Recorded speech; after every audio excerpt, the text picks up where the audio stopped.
Everest শিখৰ আৰোহণ কৰা অসমৰ প্ৰথমগৰাকী মহিলা হিচাপে ইতিহাস ৰচনা কৰা শ্ৰীমতী ৰূপামণি গৌৰক সম্বৰ্ধনা জনাবলৈ আমি ইয়াত আজি সমবেত হৈছোঁ।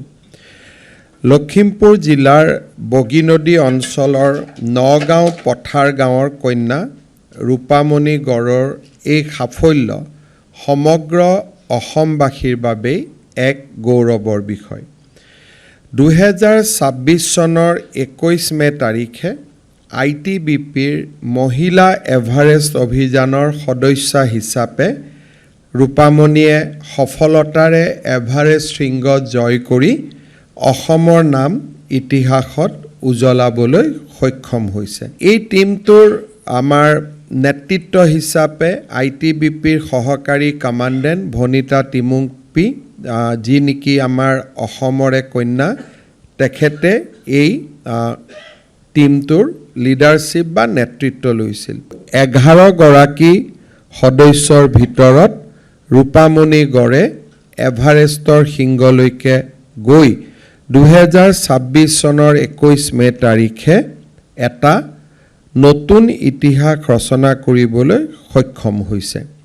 মই আজিৰ দিনটোত ভনিতা টিমুংপি আৰু ৰূপামণি গড় দুয়োগৰাকীকে মই অভিনন্দন জনাইছোঁ।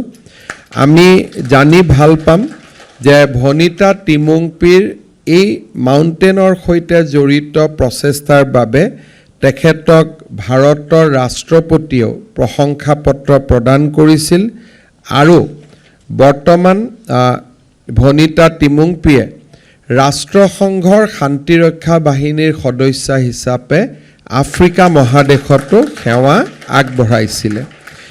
আজি মই ভনিতা টিমুংপি আৰু ৰূপামণি গড় দুয়োগৰাকীকে আমাৰ ৰাজ্যবাসীৰ হৈ অভিনন্দন জনাইছোঁ। আপোনালোকে জানি ভাল পাব যে ৰূপামণিৰ লখিমপুৰ বাসস্থানৰ পৰা লীলাবাৰী হাইস্কুললৈকে ঘৰৰ গোটেই ৰাস্তাটো আমাৰ বিধায়ক মানৱ ডেকাই নতুনকৈ নিৰ্মাণ কৰিবলৈ সিদ্ধান্ত লৈছে আৰু ৰাস্তাটো ৰূপামণি গড়ৰ নামতেই উৎসৰ্গা কৰিবলৈ সিদ্ধান্ত গ্ৰহণ কৰিছে।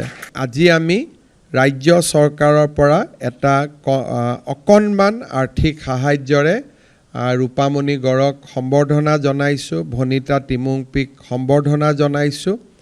কিন্তু আমি বিচাৰোঁ যে স্পৰ্টছ, পৰ্বত আৰোহণ এইবিলাকক আমাৰ উঠি অহা ল'ৰা ছোৱালীয়ে কেৰিয়াৰ হিচাপে ল'ব লাগে, কাৰণ আমি অসমীয়াই আৰু বহুত কৰিব বাকী আছে।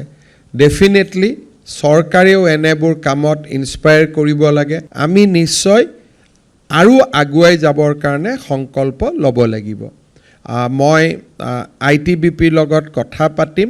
ITBPয়ে যদি এগ্ৰী কৰে ৰূপামণি গড়ক আমি অসম পুলিচত ছাব ইন্সপেক্টৰ হিচাপে এটা আমি চাকৰিও দিম, যাতে তেওঁ মাউণ্টেইনিঙত আমাৰ ল'ৰা ছোৱালীক আগুৱাই নিবৰ কাৰণে প্ৰয়াস আৰু প্ৰচেষ্টা কৰিব পাৰে। নিজে আৰোহণ কৰাৰ পিছত আৰু 10 গৰাকীক যাতে আৰোহণ কৰাবলৈ অনুপ্ৰাণিত কৰিব পাৰে।